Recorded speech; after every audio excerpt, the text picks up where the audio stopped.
But with no further ado, I will leave the floor to Vinny here. All right, so my name is Vinny. I did work for the city here a little over 2 years. Most of you guys know that. I oversaw risk and safety here in the city. Now I'm with Versa, which is the city's as well as actually the school's insurance provider. So part of what I do now, I go around to all our members and I try to do outreach training. Like Amelia said here, I emailed her late last night. I wanted to do something a little bit different because, we always do those safety awareness trainings and stuff, but what I'm really trying to get into is trying to make organizations and our members really rethink risk. Risk is a very broad term, so hoping I get some interaction here. What does risk mean to you? I don't care if you got fried chicken in your mouth, I'm trying not to look inside your mouth, but what does risk mean to you? Shout it out. Liability, okay. Liability, so bad risk, right? Yeah. What else we got? Danger, okay. Danger, I can go with that. Money, it's all, risk can, it sounds like risk can be a bad thing, right? Maybe? Yeah. Anything else you can think of? Can risk sometimes be a choice, be a good choice? It's 50-50, but, we take a risk every day. We get in our car, we drive to work, we speed a little bit maybe. That's a risk we accept so we can get to work faster. So I'm gonna put also, it can be a good choice. City employees do not speed. I'm not sure what you guys do. Oh, when I worked here, a lot of times me and Captain Larkin would go side by side, going down, basically the Dumfries Road or 28, and he'd always like circle around me, go about twice faster. What? Yogurt? Oh, no yogurt story. But this right, we got a lot of bad things, What I want to do with rethinking risk is sort of have risk be more good things. We take risk every single day. So we want to analyze our risk and sort of think about risk in positive ways. Not all risk is bad risk. Whenever we do any kind of task, any kind of operation, we really should analyze whether risk falls in operational, external, or novel. So our operational risks in organizations are sort of our day-to-day activities.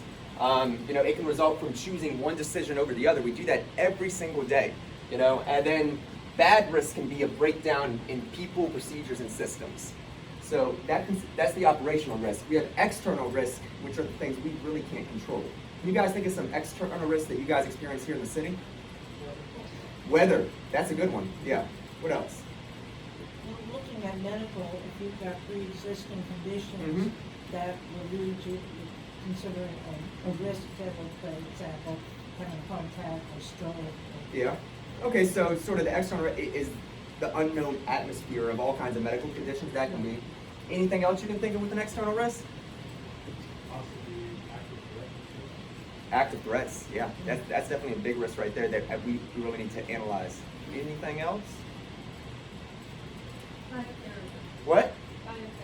Bioterrorism. Bioterrorism. I'm going to go with, when we have three different risks right here, we're going to talk a little bit about the novel with that. External risks, sort of what I classify for public government organizations, weather issues, contractor issues, whether it's a contractor we're hiring or just, a third party. Citizen complaints, those are external risks. We get complaints about all kinds of citizens, members, and everything. And then external risks are the regulations and standards. No matter what department we're in, we have those standards we need to meet. And a new standard can come in, and that's an external risk as well. Novel risk is more of those things that we don't really think about. It's basically the worst of the worst. And I'll go with the bioterrorism for that.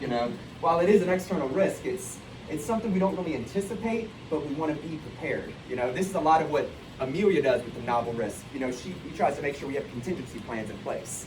Whether it's a severe weather event, active violence, massive layoffs. If we have 5, 6, 7, 8 staff from the PD just retire and quit at once, that's not something we really anticipate. That's a novel risk.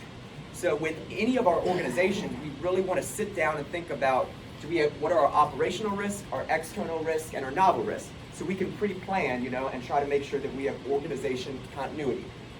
So February 1st, 2003 was a serious day, a day where risk was not properly analyzed and led to a horrible disaster. Does anyone know what day this is?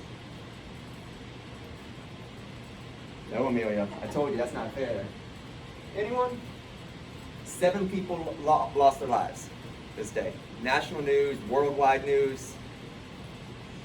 All right. Show you a quick video of it. This goes to the premise of why we really need to do risk analyzation, no matter what our industry is. We began 13 years ago this week. On February 1st, 2003, Space Shuttle Columbia was returning home from its 10-year mission when disaster struck. The shuttle broke apart over Texas and Louisiana as it re-entered Earth's atmosphere. All 7 crew members on board were killed. Bob Orr's reporting led the evening news that night. Shuttle Columbia, with 7 astronauts aboard, was streaking across the blue Texas skies just 16 minutes from home when it blew apart. In a horrifying echo of the Challenger catastrophe 17 years earlier, flaming debris fell to Earth along a 300-mile-long trail of destruction from Fort Worth to western Louisiana. Sadly, I think from the video that's available, it does not appear that there were any survivors. For a catastrophic structural breakup that may have begun 7 minutes before the spacecraft disintegrated. The first indications were of the loss of sensors, temperature sensors in the hydraulic systems on the left wing. Multiple failures followed. Mission Control lost tire pressure indications, a problem shuttle commanders also noted in their final radio transmission. At Columbia, Houston, we see your tire pressure messages and we did not copy your last. Roger, Commander Rick Husband's transmission was abruptly cut off. 40 miles above the Earth, traveling at 18 times the speed of sound, Columbia broke into pieces. Mission Control lost all contact and all hope. We lost the data, and that's when we clearly begin to know that we had a bad day. Columbia's mission had been a success, 16 days filled with scientific experiments. But NASA investigators now want to find out if the mission's tragic ending actually began with the shuttle's launch. When Columbia lifted off the pad January 16th, a piece of foam used to insulate the external fuel tank broke off and struck the leading edge of the left wing. It caused no obvious damage to the wing or the heat ties that protect the shuttle during re-entry. But now there are preliminary indications the shuttle's breakup may have begun on that same left side. That's where NASA lost the sensors and where Mission Control noted, quote, excessive structural heating. And video shows a large piece of the shuttle, possibly a wing, ripping off the spacecraft just before the whole orbiter came apart. Right at the top of the list would be a concern about the thermal protection system, the tiles which insulate the spacecraft from the heat of reentry. Investigators now will zero in on the data received from Columbia just before it was. So does anyone remember that day taking over the news cycle pretty much for a good while? Then what happened after it took over the news cycle? Does anyone remember hearing the outcome of it? They did publish a report. So the investigation board, the Columbia Investigation Board, did determine the incident to be completely preventable.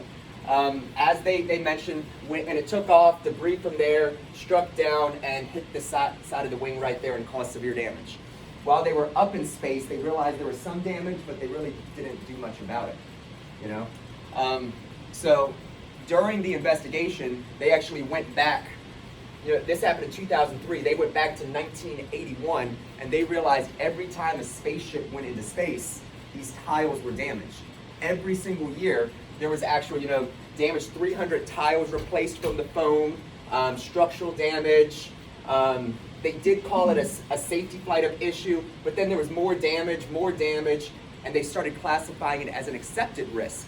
They accepted when they go into space, there's going to be some damage to a space shuttle. We sort of do that with our work. No matter what our organization is, fire or police, we go out in the field, we assume there's going to be some vehicle damage, some liability, we just sort of accept that risk as day-to-day operations. And we become complacent with that risk. NASA became complacent with the risk, and this is a lot of history of damage.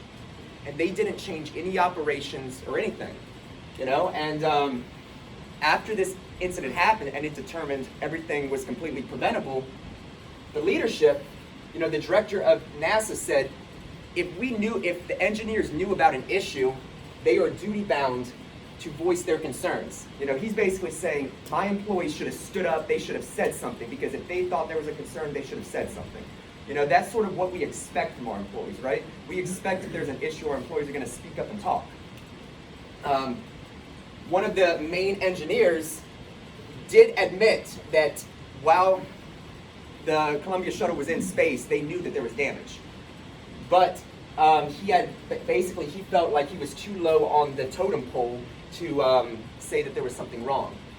So there's a group about 50 subject matter experts, engineers, and the vast majority of them said, nah, it's an accepted risk. You know, these tile damages happen every single day, you know, that we go into space and nothing happens at all. So there was actually a group of engineers that wanted to take satellite photos while the Columbia Space Shuttle was in space. They wanted to turn a satellite and take pictures of it to show how severe the satellite, to show how severe the damage was. Do you think they took those pictures? No. They said, yeah, there probably is some tile damage, but it's not really a big deal. You know, they didn't want to be proved wrong, these subject matter experts. The investigation determined that NASA had a production mindset for a government organization. You know, they were obsessed with schedules and deadlines and quotas, and the belief that the phone risk was an accepted risk. These engineers, they grouped together and no one wanted to turn against their own staff and say, I think you're wrong. You know, the vast majority of them were in this clique that just sort of accepted this risk, and if there was a rogue engineer, he felt like he couldn't speak up. You know, this guy right there, Rodney, he was a lead engineer and he felt like he couldn't speak up even though there was an issue. This guy, U.S. Air Force General Dwayne Deal, he was a member of the investigation board. His statement, the phone did it, but the organization institution allowed it. You know, they knew that there was an issue. They accepted that risk, but nothing happened. So, do we have a devil's advocate role in our organization? What is a devil's advocate? What do you guys consider a devil's advocate? Huh? Kind of like what if? A what-if person. A worst-case scenario person. You know, public government, if you have that what-if, worst-case scenario person, are they able to speak their voice often? Or are they listened to by the majority? Not often. You know, most of the time we do the clicks, you know? The vast majority of people say one thing and the other people sort of speak up, but they have no power there. You know, this is where risk management comes into play. Public government, people think of risk management as the workers' comp provider, the insurance provider, you know, as the safety person. That's not what risk management is. You know, private sector has caught up where risk management basically looks at the liability of an organization, looks at the organization continuity to make sure that organization can move on. And hopefully we can get there with public government because risk management is supposed to fill that devil's advocate role. So I'll give you guys a few minutes. This is a conversation between Don, who's in charge of the engineers, he's the manager of the engineers, and Linda, she's sort of like the VP of NASA. So read that real quick, and then I want to talk about it.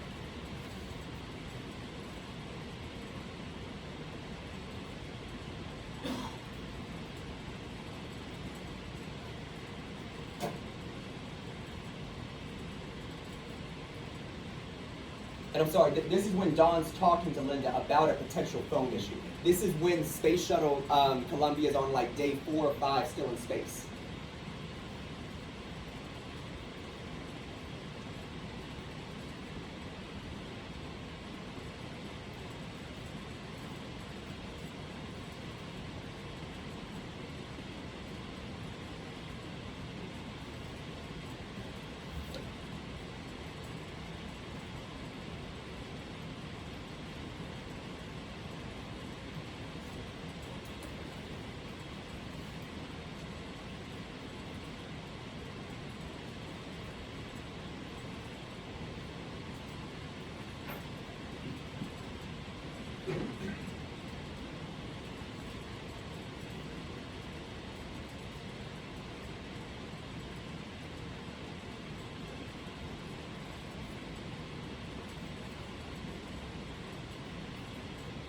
So this transcript, it was, you know, a real recorded written transcript of what transpired between that management conversation when they're talking about the tiles whilst Columbia was still in space. So we have Don right here, you know, he sort of a leadership round table. He tells Linda you know, there might be some issues and stuff, you know. He keeps on using that word they.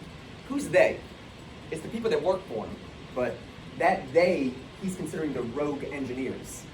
It's the rogue engineers who have different thoughts. They went off and did work at the thermal analysis. You know, it's not complete. There's still one more thing that they want to do pretty much.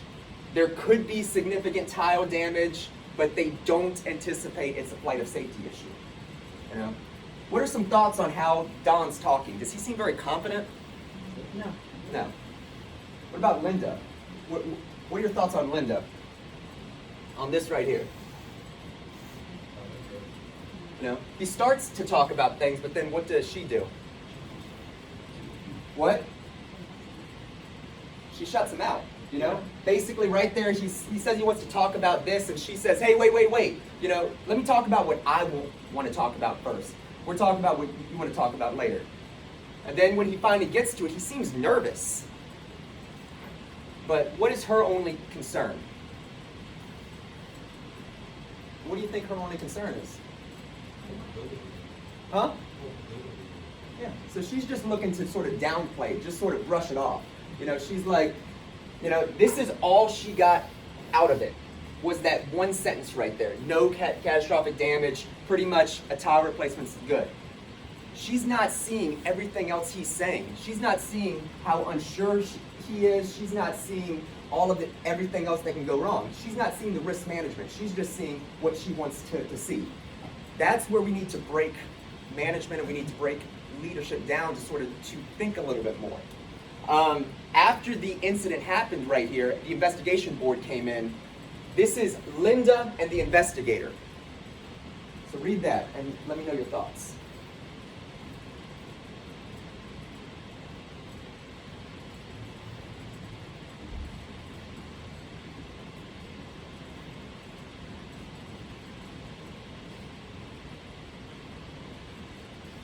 What are your thoughts on the conversation? Right. Yeah. You know, does she seem like a leadership member who's going to basically find answers? Who's going to? She's looking for a yes man. That's what she's looking for. Someone who she can give orders to and just says yes, because it sounds like Linda knows it all already. You know. So in this scenario, who would you guys blame? Would you blame the engineers who didn't speak up? You know, the rogue engineers who could have ordered the satellite photos, but they didn't want to piss people off? Do we blame the people like Don, who's that middle management senior leader who couldn't basically get his engineers to agree? Or do we want to blame Linda, the senior executive? Blame them all. Blame them all? Yeah, well, let's say for the purpose of this, we're looking for one. You know, shoot your hand up if you want to blame the engineers. No one? What about the Dons, the senior leaders? You want to blame them the most? Senior executives? Yeah. Mostly? Yeah. What's wrong with the senior executives? What? No. And they're not given the opportunity for the engineers to speak freely. Yeah. In other words, they're ignoring or pushing down a negative if you say something about a problem. Yeah. So she doesn't want to hear No. at all. No. She's just concerned with her production quota, getting the spaceship up and down, and that's it. She's not concerned with how it's done. You know, she isn't concerned about the process it takes. She just wants an end result. And when your leadership members just care about the end result, situations like Columbia can happen right there. So, during all Linda's conversation, to back up here, is she talking with close-ended or open-ended questions? Close-ended, you know? So, give me some scenarios. When do you think close-ended questions should be used?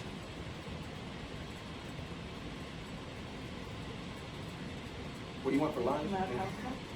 Yeah. When you're talking about an outcome. Yeah, when you're talking about a specific outcome, that could be. You know, what about open-ended questions? Do we want our leadership members and management using open-ended questions Yeah. a little bit more? Yeah. So right here, this shows the difference. You know, close-ended, open-ended. You know, open-ended, you're looking to explore. Close-ended, you know, you're looking for that yes or no answer right there. So close-ended, Linda, she knew the knowledge already. She's just looking for that agree with me pretty much. You know, she's just looking to execute the work. She's looking for everyone just to agree with her, you know? And she's just direct on content, not the process. If she took an open-ended approach, exploratory response, management took a step back and started looking at the learning, you know? When you look at all of these issues and these ums and the analyses, she should be like, let me speak to some of these days. Bring them to me so I can talk to them, you know? What else we got? Yeah.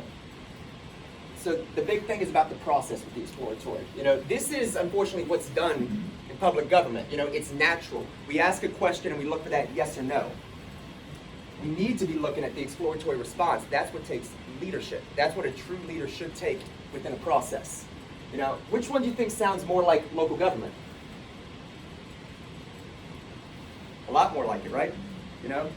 I mean, we're so obsessed with the hierarchy that in all government organizations, we just want that person up top to say yes or no. When we need to take a step back, look at a full circle approach, how can we improve the process? So what kind of exploratory questions, regardless of the situation, if you're in a predicament, some kind of complex situation, doesn't matter, police, fire, museum, what kind of exploratory questions, if you were a member of leadership, would you ask? Got some leadership members in here, so what kind of questions do you ask your staff? Come on. Like, yeah, who, what, why? The who, what, why? Yeah. What? I like that. What don't we have? That's a good one. Anything else? No. So, I like, that's exactly this part right here. Look at that. What do we know right now? You know, because leadership members may have an idea of how to fix the problem, but let's take a step back, figure out what we do know about any situation. Ask what we don't know but wish we did, sort of that, it's called a known unknown. You know, we know there's something out there, but we don't really have all the information about it. You know, what might we be missing? Play that devil's advocate role right there and think some of that worst case scenario. Think of it from other people's perspectives. Think of it from the field, the middle management, and the leadership. And then we always care about what happens when we succeed. What if we fail? What are going to be the outcomes? Is this going to be a detrimental situation? You know, so what I say is think beyond safety. You know, government organizations shouldn't rely on informal discussions, you know, between, you know, leadership members for making large decisions. There needs to be a process. You know, for all of the failed projects that all of us have been a part of, was that decision made in an informal conference room, or was there actually, you know, a written procedure, sort of a risk analysis conducted? You know, most of the time it's just that informal meeting. You decide something, okay, this is what we're going with. No one wants to sign their name to you the piece of paper saying, I made this decision right there. It's just a decision's made and that's that. So what kind of process do you think we could have? Well, it's a little bit wordy. This is actually, it's a proven process, the risk process. You know, we talked about the operation, external, and novel. When we have a decision, we want to classify it as one of these three. Praise the probability and severity,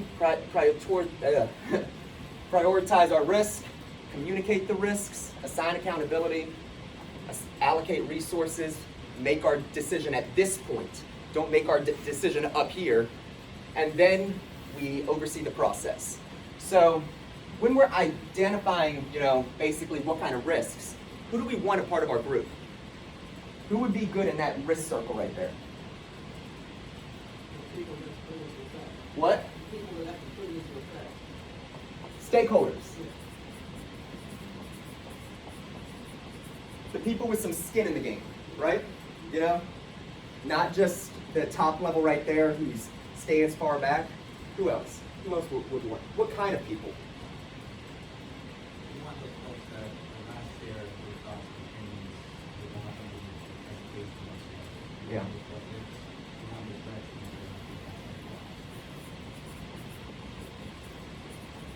We want that devil's advocate role right there.